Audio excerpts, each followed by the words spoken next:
That being said, I'd like to bring on stage former Senator Vincent Ford.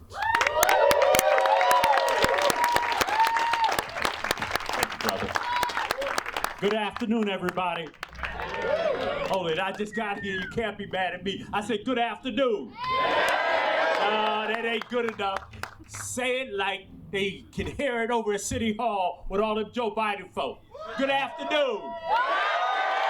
That's it. That's it. You getting there. You getting there. First thing I want to do is give a round of applause to the staff people, the Bernie staff folk that have come to Atlanta. No, you can do better than that. This is the South. And in the South, we honor our guests. We love you. When we have ally warriors come in town, we love it. We love it.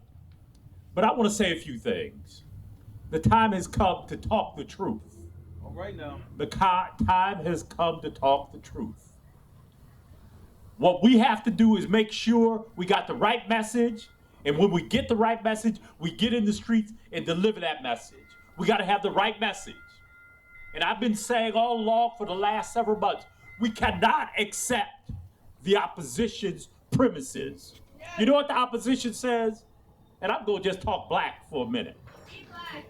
I'm going to talk black. There's folk who are saying that Bernie ain't got a black message. I ain't studying that. Because I've been black a long time. And I've been out here organizing these streets for 40 years. And I know a black agenda when I see one. When you talk about Medicare for all, who is it that is suffering over at Grady Hospital, even as we speak? Black and brown folk. Who are the folk who got their Hope Scholarship taken away so they can't go to college? Black and brown children and poor white children. That sister did. She's black. All right? So I don't want anybody, don't accept that premise that Bernie's agenda ain't black enough, because the people who are saying it ain't never gonna support Bernie. They're using it as an excuse to do what? To support someone else. Because if you answer that question, they move on to another question. And if you answer that question, they lie about another question. So all I'm telling you is, don't believe the hype. Bernie and the brilliance of this Bernie movement is real. Because Bernie believes not just in good policy, he believes in a movement. He believes that all change comes from where? The grassroots. It comes from the power of the people. It doesn't come from on top. Joe Biden gets his orders from Wall Street and Delaware credit card company.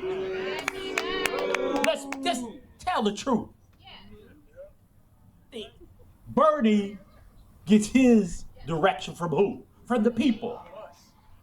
That's the kind of fella I want.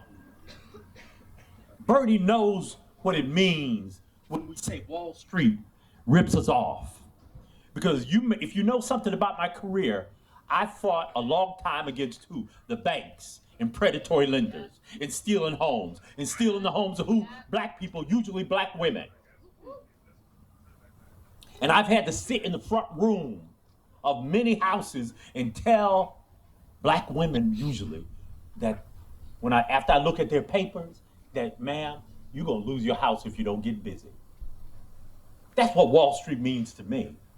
It doesn't mean something theoretical. It means something real. What happens to real people? And that's why this movement is great, because Bernie in this movement understands the damage that Wall Street does to regular folk. And I don't know about you, but that makes me mad. You know, I guess I'm an angry old guy too. But just think about this. If you ain't mad about this stuff, you'll need to go home and get checked out. You really need Medicare for all. Because this stuff is, we are in a state, my brothers and sisters from Georgia, that is number 4 in income inequality. And we come from a city that is number 1 in income inequality. A child born at Grady Hospital this afternoon had at least amount of chance of moving into the middle class of any city in the country. That's unacceptable. And that's why we're here together, because those are the kinds of things that we cannot accept. But we know that in order to change that, we need what? A movement. Yes. What do we need? A movement. Come on now. What do we need? A movement. One more time like you mean it. What do we need? A movement. And that's what we got coming. We're going to hit those doors, knock on those doors. We're going to march through Atlanta, march through Georgia like nobody's business. I love it.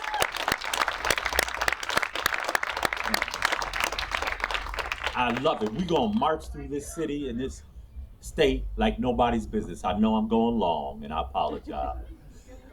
I should be more obedient. But let me tell you something. Y'all are the lifeblood of change in this country. Every door you knock on, every place you go, and you tell the story of this movement, you're creating change in this country.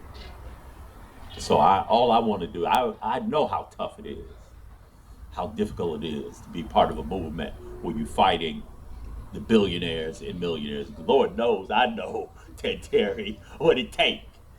But never give up. Fight, fight, fight, and you'll be truly blessed. God bless you and thank you. All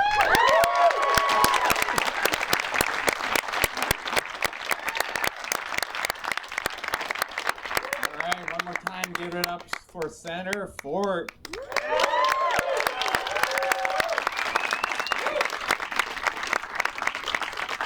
There is a Zapatista saying, donde el pueblo manda y el gobierno obedece. There's a Zapatista saying where the people command and the government obeys.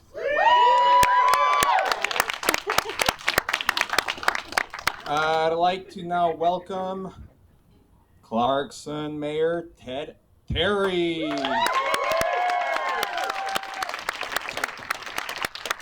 Thank you. Greetings from Clarkston, Georgia, known as the most ethnically diverse square mile in America. A place that welcomes refugees and immigrants and asylum seekers, people who come from all different backgrounds, religions, ethnicities. We welcome all in Clarkston. Clarkston was the first city in Georgia to decriminalize marijuana possession. Clarkston was the first city in Georgia to guarantee that our city employees are paid a $15 minimum wage. And in Clarkston, Election Day is a holiday. And we did all this in the summer of 2016 because I was inspired. Because I listened to Senator Sanders in 2016 and what he talked about, the movement that he was building, the issues he was running on. And I had never actually heard a presidential candidate say forcefully, truthfully, that we have to end the war on drugs. And it wasn't just about winning the White House, it was about making change all the way down the ballot. And he was challenging us to make those changes from White House to Congress all the way down to the city council. And I took that charge. I said, well, what can I do in Clarkston? And we fought to be the first city to decriminalize. We challenged the governor at the time, Governor Nathan Deal, who said that what we were doing was illegal and breaking the law, and that he was going to send state patrol to Clarkston to arrest people on simple possession of marijuana. But we didn't back down. And I'm proud today that 13 other cities around Georgia have followed our model ordinance, protecting almost 1 million people from life-ruining arrests. That inspired me. Bernie also inspired me to knock on a lot more doors than I had ever knocked on before in my entire life. And probably this year will be the most doors I've ever knocked on in my entire life. And for me, knocking on doors is kind of like it's kind of like a roulette. You never know what you're going to get. And let's be honest, anyone ever had someone open the door and immediately shut it? You're like, what is wrong with that person? Anyone ever knocked on a door and someone said, I have no idea what's going on? But I'm so glad. Tell me what's going on. Anyone ever have that? Anyone ever knock on a door and find a Bernie supporter at that door? And now maybe they're signed up. Maybe they're here. Maybe some of y'all's doors were knocked and now you're here today. And I want to tell you about someone who I knocked on the door of just a few weeks ago. We had a Bernie canvass with DSA in Clarkston, and I was walking down Norman Road, and on my list is an older African-American woman, Miss Rosetta. And I had talked to her several years ago when I was running for mayor of Clarkston, but I had a chance to reconnect with her. And she was really happy. I'm now running for the DeKalb County Commission on May 19th. And so I was talking with her about that and Bernie, and she texted me this morning. And I was like, oh, good morning, Miss Rosita, 10 a.m., good morning. And she said that she just got a water bill from DeKalb Watershed for $1,600. And this is an ongoing problem in DeKalb County. But Miss Rosita asked for my help. And, there's only so much that I can do. I'm not mayor anymore, but I've been around government enough to know that you have to challenge the bureaucracy. You have to stand up for people who may not know how to navigate these issues. And so I went over to her house this morning and we wrote a nice email to DeKalb Watershed disputing the water bill to start that process of appealing the $1,600 bill. Who Miss Rosita is a retiree, a grandmother on a fixed income. So no way she'll be able to afford that. And it was just that connection. She felt comfortable enough to say, you know what, I have a problem. I'm gonna reach out to someone who I trust.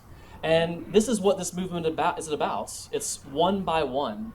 It's not just necessarily the transactional relationship of politics that we see in other campaigns, in the establishment politics. If you do this for me, I'll do that for you. It's transformational.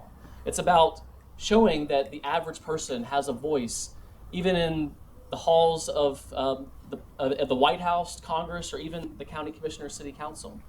And so I want to encourage everyone to sign up to knock on doors, to canvass. It is the absolute best way that we will not only win votes for Bernie on March 24th, but that we will keep winning votes for progressive candidates up and down the ballot. People that inspired me to run. And now I know we're going to be hearing from other candidates who are inspired to run for city council by Bernie Sanders. That's what that movement is about. We are building it here in Georgia. Thank you all very much for being a part of it.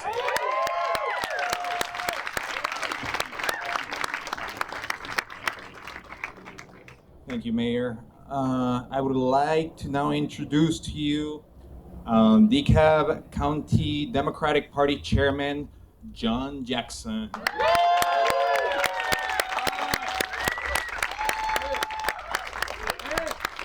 Thank you for having me here today, and it's a pleasure to be here.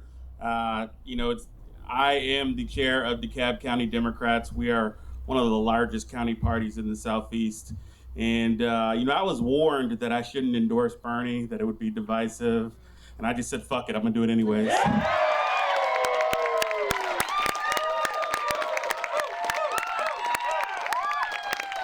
I figure with so many Democratic Party elected officials and leaders saying bad stuff about Bernie, we gotta have some people countering that and saying, no, actually, he's what's gonna save our party. Yeah. So let's talk about the self-proclaimed experts on electability. We've got a lot of them. And apparently, if you skip over marginalized working class people, then you're more electable to some of the Democratic establishment. And that's just not true. We got to change that narrative. What is crossover appeal? Crossover appeal is that people of all races and affiliations, party-wise, have had their car repossessed. Have been in the hospital and not been able to pay the bill, have, wanted to go to school but couldn't afford it, or are still paying off their school with high interests, student loan debt. Crossover appeal is the fact that the agenda of Bernie Sanders appeals to people all across different affiliations, no matter what you identify as sexual orientation, gender-wise, race, whether you're consider yourself conservative, liberal, a leftist, a democratic socialist, you've experienced those type of issues that affect our quality of life. So I want you to change the narrative on what is electable. Bernie Sanders is electable because he is going to better all types of people's way of life.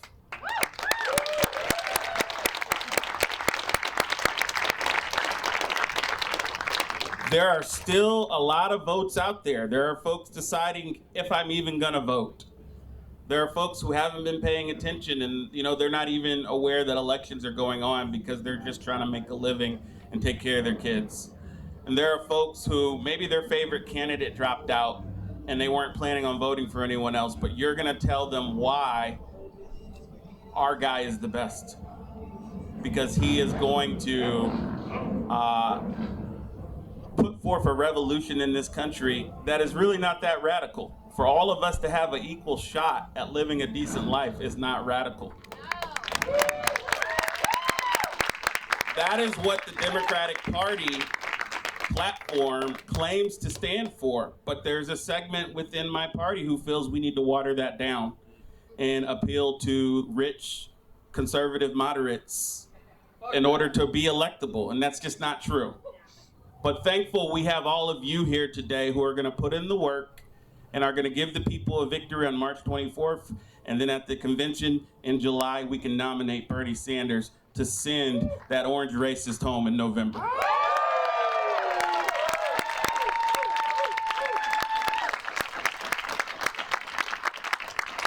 Thank you, Chairman. That's right, we got to be unapologetic and unafraid. You all ready for a chant? When I say Black Lives, you say matter. Black Lives, Black Lives, Black Lives. Thank you. Now I'd like to introduce to you Council Member Khalid. We're gonna do one more chant. I want everybody to repeat these words after me. The South got something to say. The South got something to say. One more time. The South got something to say. The South got something to say. Thank you. There are a lot of pundits, you've heard the speakers already talk about it. There are a lot of pundits that say, oh, black people are, they're conservative. They're all rocking with Joe Biden. They don't know about this socialism thing. Allow me to introduce myself. My name is Councilman Khalid. I am a democratic socialist. I ran as a socialist. And I was elected in the blackest city in America, South Fulton, Georgia.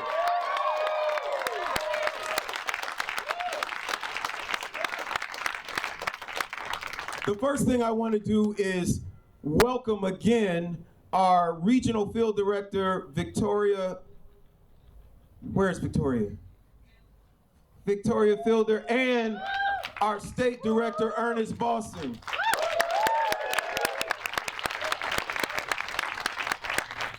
We are so glad you're here. But I want to introduce you to the people in this room that are also here. Where's Georgia for Bernie? Where's Atlanta for Bernie? Where's our revolution? And finally, my crew, the Democratic Socialists of America. I want you to know that while we were waiting on you to come, the Democratic Socialists of America, under Nate Knopf's leadership for Matter for Bernie, we knocked over 8,000 doors.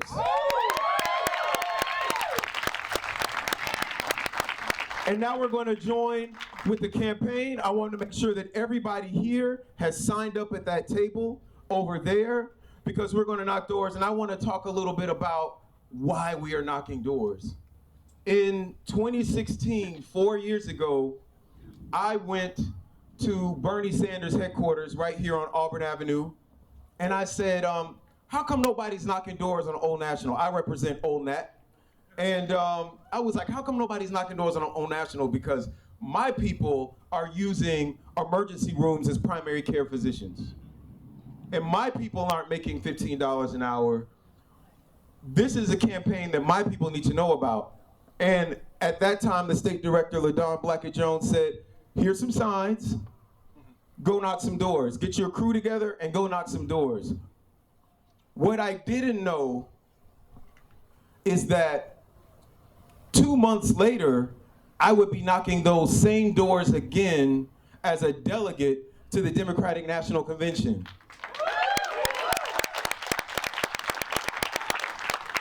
And that 1 year later, the city hadn't even been formed yet, I would be knocking doors for my own city council race.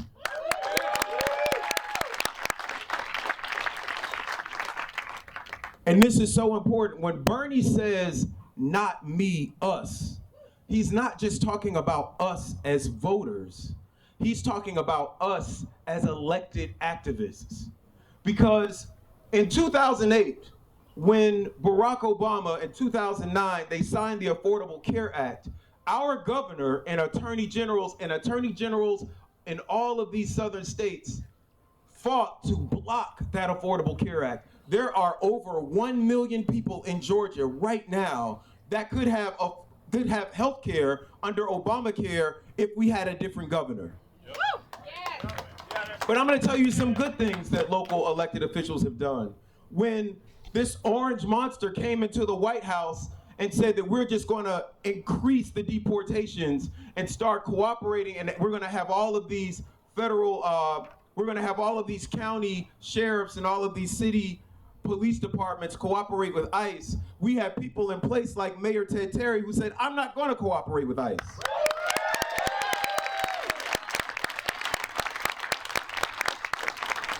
You had city councils like mine that passed resolutions that said we don't want an ICE detention center anywhere in our city limits. No, we do not.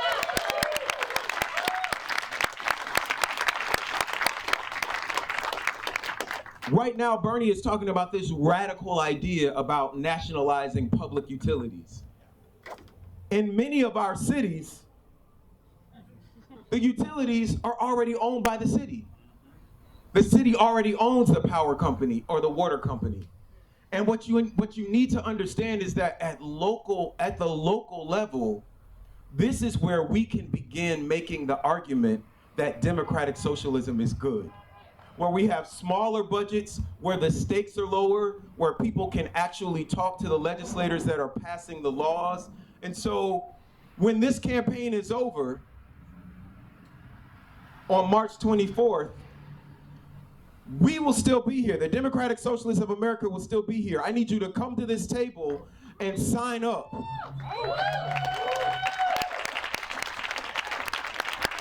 Because I want to leave you with this thought. This month, when you're knocking doors for Bernie, you're not just knocking doors for Bernie. You're knocking doors for your campaign. For your campaign, Commissioner Knopf. For your campaign, Congresswoman Shaheen Reyna. For your campaign, Senator Breonte McCorkle. I want you to understand that we are going to keep winning at the local level, and how you learn how to win is on these doors, learning how to do this. On Thursday, I'm going to do a canvas. Please see me if you're interested. I'm going to do a canvas. I'm going to do a long training that really breaks down this data-driven canvassing. On Saturday and Sunday, we're going to knock doors on Georgia's Saturday of early voting. We are going to knock doors, and we are going to teach you how to knock doors. And the people that you're knocking doors with, when we're done knocking doors with Bernie, we're going to knock doors for candidates all across the state. We're going to knock doors for you. I want you to look at these people in this audience. These are the volunteers on your 2021 campaign, on your 2022 campaign. In 2021, every city council seat in Atlanta is up. Who's gonna run? Because some people's time is up on that council. And so I'm gonna close with how I opened. I want you all to repeat after me. The South got something to say. The South got something to say. The South got something to say. The South got something to say. The South got something to say. Thank you.